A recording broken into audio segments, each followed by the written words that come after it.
Hello. I see you've come to join me today. How nice to see you. Isn't it a pleasant day outside? Here we are doing some artwork today. Isn't it just lovely? Oh, I'm here for a reason, aren't I? Yes. This is Swampy, Florida with your Man in the Swamp report. And I'm here, Rob Smith Jr., and you're there, and I'm glad you're there. Don't go anywhere. This is going to be a quick little story to get you into what's happening this coming week, if you know it or not. I've been gone for a little bit. I'm sorry about that. I was hoping to do these at least once or twice a week.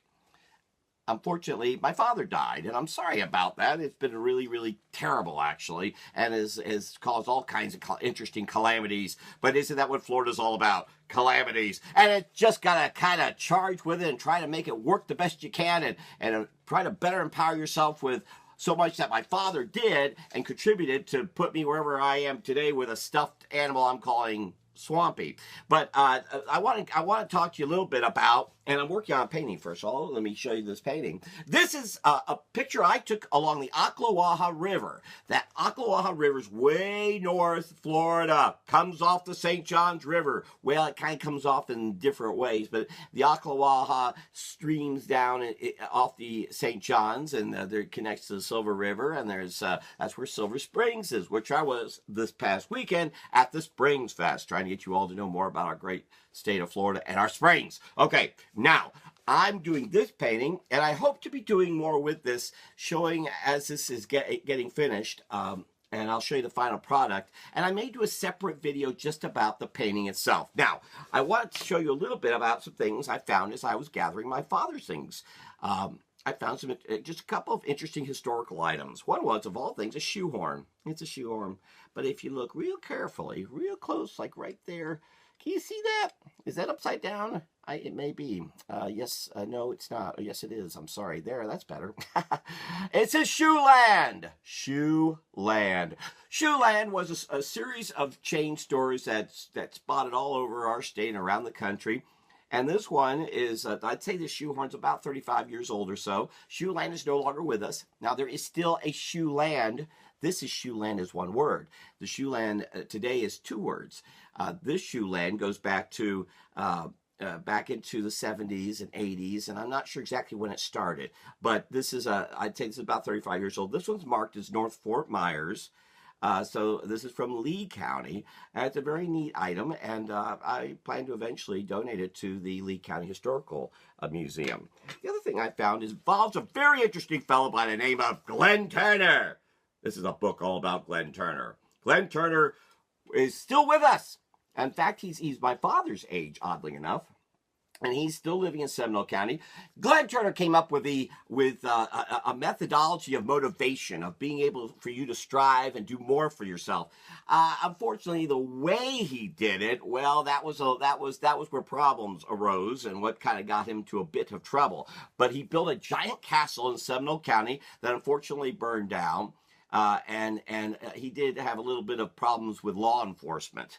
But he became quite a name all over the country, especially in the 1970s.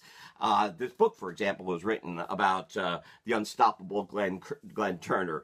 Something else that was done was an interesting episode of the Rockford Files, in which if you look at Glen Turner here, at the time, the actor James Hampton, probably best known for his time at F Troop, played the Glen Turner role in this Rockford Files episode, which oddly enough kind of took to the phrase that was best known involving Glen Turner, which was "Dare to be great." This is something my father had, which is one of the original Glen Turner motivational booklets, if you will, full of the cassette tapes of Turner telling you how you can dare to be great. And this is just a wonderful little item to have, and I'm so glad that to be able to add this, and eventually we'll pass this also along to a historical museum. But dare to be great. Again, motivational, much like what Anthony Robbins does today, or even someone like Joyce Myers. The idea of getting you to get up, get going, and move forward with your life. And that's what Glen Turner did. Very interesting person. This was another neat item. I want to also talk a little bit about what's coming up here. And one of those things is talking about the Easter. Easter's coming up. And since Easter's coming up, I want to make sure you know that there are things you can put in Easter baskets. One of the best things you can put in Easter baskets is a... Oh, wait a minute. I got something... That was an alligator. He went by pretty quick, didn't he?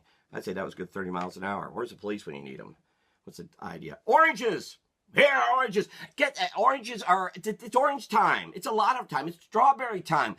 Our Florida agriculture business is just a thriving wonder. And there's so much you can put in Easter baskets to help our local Florida growers, and you can also make sure that your young people are having a healthy time of it. So here is a real Florida orange, and you, as I say, strawberries. There's so many items that you can put that are healthy and good for you. Those are the same two words. And you can put them in the Easter basket. You could also put fresh Florida eggs, and I happen to have some fresh Florida eggs right here. I've got them. They're made right here in our great state of Florida, and I got them a little while ago. I mean, they've been around a little bit, so I hope they look okay. But there they are. They're the eggs I got a little while ago. I guess I did get them a little while ago. It looks like they may have hatched. Okay, well, I guess, well, if you put eggs in your basket, too many in the basket, you may come up Easter morning and find out that they are now a little well, eventual dinner if you let them grow up large enough. Okay, I want to tell you also to make sure that you know that I do have my Swampy books, which I never seem to talk about. So I'm going to try to do that more often. And here, there are 15 Swampy books, and you can find them at swampysflorida.com. Swampysflorida.com. And you can get any of the 15 books. There are also prints, which actually this will eventually be a print available. And you can find that at swampysflorida.com under books. Please go get out there and nab a few. If you happen to find me in my travels, I'll be glad to sign them. Okay, this is Swampy Florida. Hey, it's Swampy. And it's me! And I hope to see you next time. I plan on doing these at least twice a week, and they'll probably be a little bit shorter, but I just want to make sure I share this with you today. Ocklawaha River. Hey, oranges in the basket.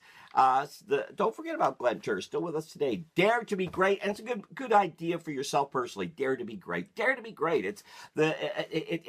Even though things didn't go well for Mr. Turner involving this, you can make it go well for yourself by daring to see how far you can go and what you could do next in your life to make not just yourself, but also think about our great state of Florida, how to make it even great too. All right.